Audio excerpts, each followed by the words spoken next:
Assalamualaikum warahmatullahi wabarakatuh. Baiklah anak-anak, kita masuk lagi ke topik pada hari ini ya, topik kelas 10 semester 2, yaitu faktor-faktor yang mempengaruhi perubahan lingkungan. Ya, baiklah, yang pertama kita akan lihat bagaimana proses terjadinya perubahan lingkungan. Jadi perubahan lingkungan itu adalah suatu fenomena yang lumrah terjadi di muka bumi sejak awal proses penciptaan bumi. Nah, perubahan lingkungan ini ya, ada yang berproses lama seperti perubahan muka bumi yang dulu ditutupi es di zaman dahulu, lalu mencair memisahkan benua-benua. Nah, namun ya, ada juga perubahan lingkungan yang berlangsung dalam rentang waktu yang lebih pendek, seperti danau yang asalnya penuh air menjadi kering saat kemarau. Nah, berikutnya ada ciri-ciri lingkungan hidup yang seimbang. Yang pertama ya, terdapat interaksi antar organisme atau daur materi dan energi ya, rantai makanan dan jaring-jaring makanan atau daur biogeokimia ya, sehingga ketika terjadi interaksi maka disebut lingkungan hidup itu seimbang. Berikutnya yang kedua yaitu terjadi homeostasis yang merupakan mekanisme pengaturan lingkungan keseimbangan dinamis agar tetap dalam keadaan konstan yang dapat mempertahankan dan mengembalikan ekosistem kembali stabil.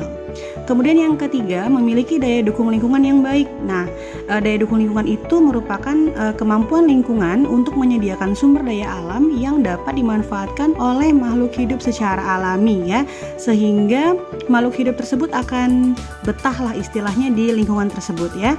Oke, yang terakhir yaitu berbentuk lingkungan klimaks ya, yang dinominasi oleh tumbuhan besar.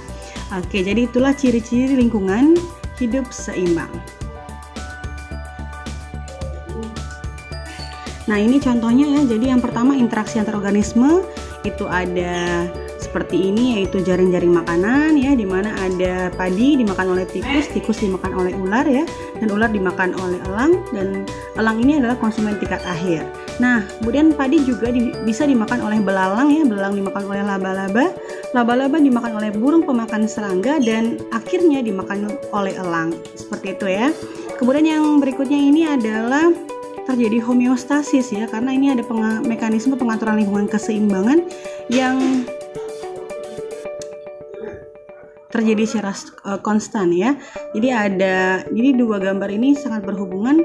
Yang pertama adalah homeostasis, yaitu keseimbangan dinamis ya. Jadi misalnya dari suksesi primer, sekunder ya, dari lingkungan yang rusak jadi stabil kembali. Kemudian ada memiliki daya dukung lingkungan seperti ini ya, butuh semua, seperti ada tanamannya ya, ada hewannya, jadi saling melengkapi seperti itu, tidak hanya terjadi kompetisi ya. Berikutnya juga ini berbentuk lingkungan klimaks ya, yang dinominasi oleh tumbuhan besar. Jadi kalau udah klimaks berarti dari terjadinya suatu bencana alam misalnya kembali lagi menjadi normal ya, kembali ke lingkungan klimaks yang lengkap dengan daya dukung lingkungannya. Nah, inilah contoh ya lingkungan hidup yang seimbang, ciri-cirinya ya. Oke, nah ini adalah faktor-faktor ya yang mempengaruhi perubahan lingkungan. Jadi perubahan lingkungan ini ada dua faktor utama yang menyebabkan terjadinya perubahan lingkungan di tempat tinggal kita. Jadi yang pertama kita bahas dulu pada manusia dulu ya. Jadi manusia itu menjadi peran utama dalam keseimbangan lingkungan. Beberapa contoh campur tangan manusia yang mempengaruhi keseimbangan lingkungan itu diantaranya adalah penebangan hutan ya, kemudian ada pembangunan rumah dan juga jalan, serta penerapan intensifikasi pertanian. Selain itu, kalau untuk faktor alam itu ada banjir ya, kemudian ada gempa bumi, ada juga letusan gunung api, dan juga penebangan letusan gunung api. Ini yang berupa faktor alam yang memiliki pengaruh yang besar ya dalam perubahan suatu lingkungan tempat tinggal. Nah, jadi yang pertama itu banjir. Jadi kalau banjir itu dapat terjadi apabila sistem drainase suatu daerah tidak bekerja dengan baik. Selain itu juga dapat disebabkan oleh penumpukan sampah yang ada di sungai ya. Nah, banjir ini memang bencana yang tidak dapat diprediksi kapan terjadinya.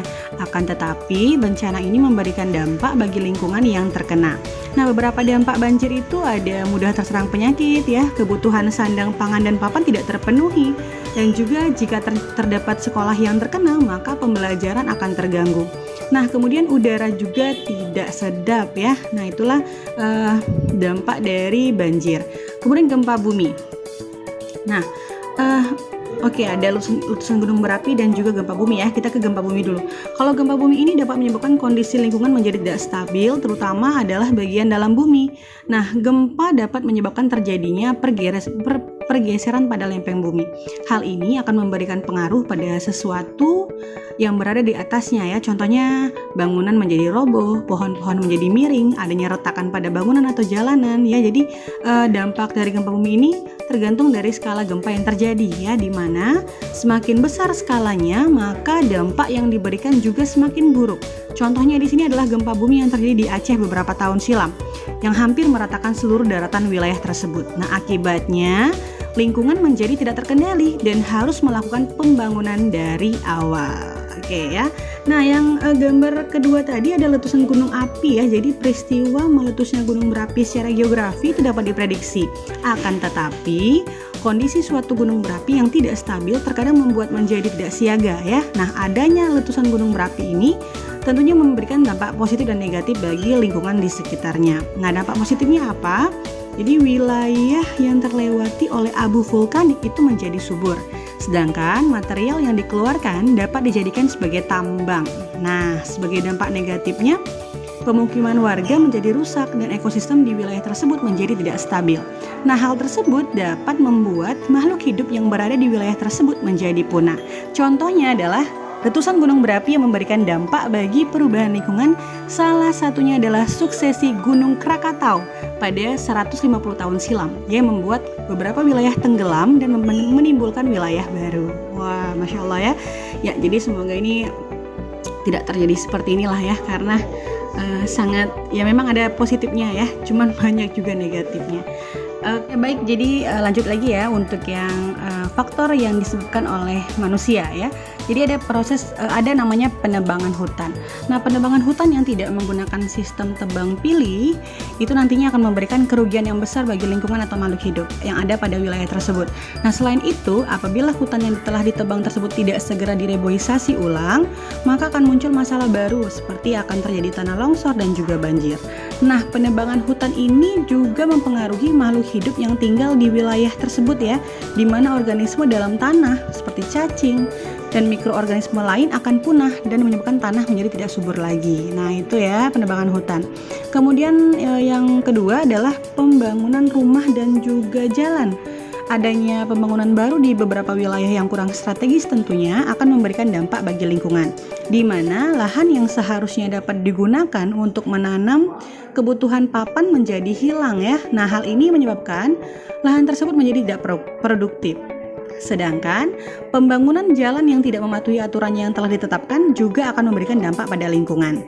Nah, jika pembangunan jalan tidak memikirkan sistem drainase air, maka akan memberikan kerugian besar seperti dapat menyebabkan banjir dan memudahkan jalanan yang dibangun tersebut cepat rusak. Ya, nah selain itu, pembangunan jalan yang tidak disertai penghijauan di sekitarnya akan menyebabkan polusi udara yang sangat parah dan membuat masyarakat menjadi tidak nyaman. Itu ya untuk yang kedua. Dan yang terakhir, penerapan intensifikasi pertanian. Nah, dalam usaha pertanian, beberapa dari mereka menerapkan sistem intensifikasi untuk meningkatkan hasil produksi. Akan tetapi, cara tersebut akan memberikan kerugian bagi lingkungan dan menyebabkan kerusakan. Nah, contohnya di sini adalah penggunaan pestisida yang sembarangan akan menyebabkan pencemaran udara, dan selain itu, sistem penanaman yang hanya menanamkan satu jenis tumbuhan dalam satu wilayah akan mengurangi keanekaragaman hayati. Nah, selain itu juga dapat mengurangi keseimbangan ekosistem di sekitarnya. Nah, apabila ekosistem tidak stabil, maka tidak heran apabila terjadi serangan hama secara besar-besaran. Oke ya, jadi itulah hari ini faktor yang mempengaruhi perubahan lingkungan. Terima kasih, saya Siti Rohma. Semoga bermanfaat. Wassalamualaikum warahmatullahi wabarakatuh.